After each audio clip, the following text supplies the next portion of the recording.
അല്ലാതെ തന്നെ രാഷ്ട്രീയം പറയാനുണ്ടല്ലോ.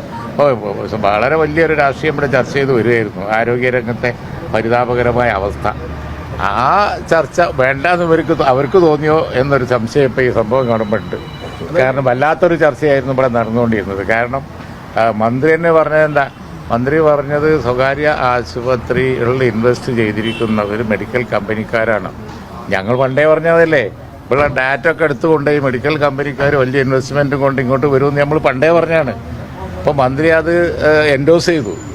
മാത്രമല്ല പ്രൈവറ്റ് ആശുപത്രിക്കാർ ആളുകളെ ആംബുലൻസൊക്കെ പൈസ കൊടുത്തത് കൊണ്ടുപോകുന്നു എന്നൊക്കെ പറയും. ഇതൊരു വലിയ ചർച്ച ആകുമായിരുന്നു.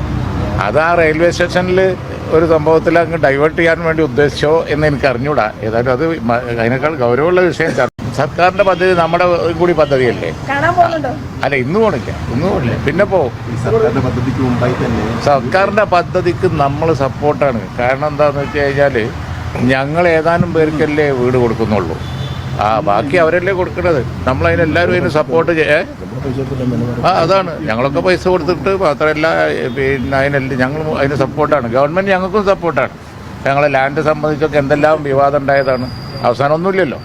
അതിപ്പോൾ ഈ ദുരന്തത്തിനിരയായ ആളുകളെ ഓർക്കുമ്പോൾ ആരും അതിനൊന്നും നിസ്സഹകരണമോ കോൺട്രവേഴ്സിയോ ഒന്നും ഉണ്ടാക്കൂല. എല്ലാവരും സഹകരിച്ച് തന്നെ പോകുന്നത്. ടൗൺഷിപ്പ് വീട് കൊടുക്കുന്നതിന് മുമ്പ് യൂത്ത് കോൺഗ്രസ് വീട് നൽകുന്നൊക്കെ പറഞ്ഞിരുന്നു. അല്ല, അവരിപ്പോൾ ഏതായാലും തുടങ്ങുന്നുണ്ടല്ലോ. കുറച്ച് ഇപ്പോൾ സർക്കാർ ഇപ്പോൾ 26-ാം തീയതി ഉദ്ഘാടനം ചെയ്യുന്ന പറഞ്ഞ പറ്റിയോ?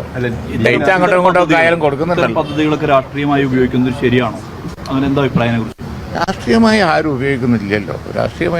ഞങ്ങൾ പോലും ഇപ്പോൾ ഈ ദുരന്തത്തിനിരയായവരുടെ കാര്യത്തിൽ പോളിറ്റിക്സ് അധികം പറയുന്നില്ലല്ലോ. എല്ലാവരും ഇതിനോടും സഹകരിക്കല്ലേ. അത് നല്ല കാര്യമല്ല.